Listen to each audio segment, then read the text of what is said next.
সঙ্গে সঙ্গে তিনি খোঁজ খবর নিয়েছেন এবং আজকে তিনি নিজে সশরীরে হেলিকপ্টার যোগে এখানে উপস্থিত হয়েছেন, দেখা করতে এসেছেন এবং পরিবারের সাথে সাক্ষাৎ করেছেন এবং তাদের খোঁজ খবর নিয়েছেন। এখন তিনি দেখা করার শেষে আপনাদের সামনে সংক্ষিপ্ত বক্তব্য রাখছেন।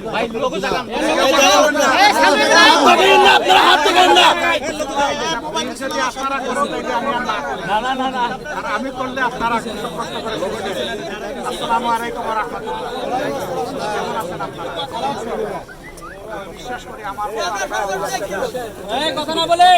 আমি ঢাকা থেকে এসেছি কয়েকদিন আগে। এখানে অত্যন্ত অবুঝ একটি শিশুর সাথে পশুরা যে আচরণ করেছে অত্যন্ত লজ্জাজনক বিষয়। তার বাবা এটার প্রতিকার চেয়ে একটা মামলা করেছে। এই মেয়েটার জীবনের সর্বনাশ। মামলা কেন করলো? ঝাল মেটানোর জন্য বাবাকে।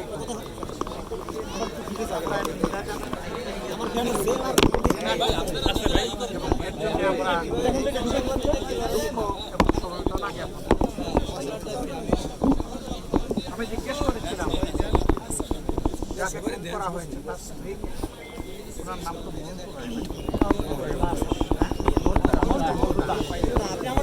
জিজ্ঞেস করেছিলাম কি করবেন।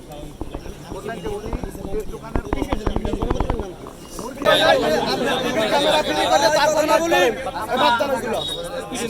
মানবিক দায়িত্বের জায়গা থেকে আমরা তাদেরকে সম্মান দেখাতে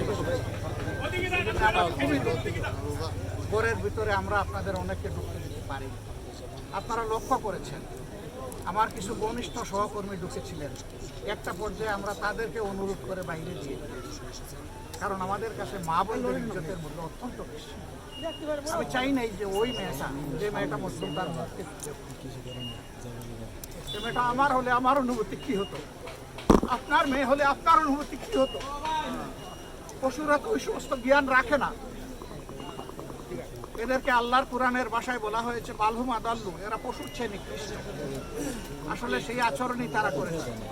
মেয়েটার উপর জুলুম করলো, বাবাকে হুকুম করলো, একটা পরিবারকে একদম ধ্বংস করে দিল।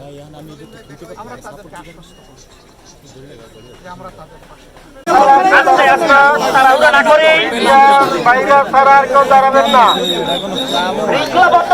পরিবারের সাথে সাক্ষাৎ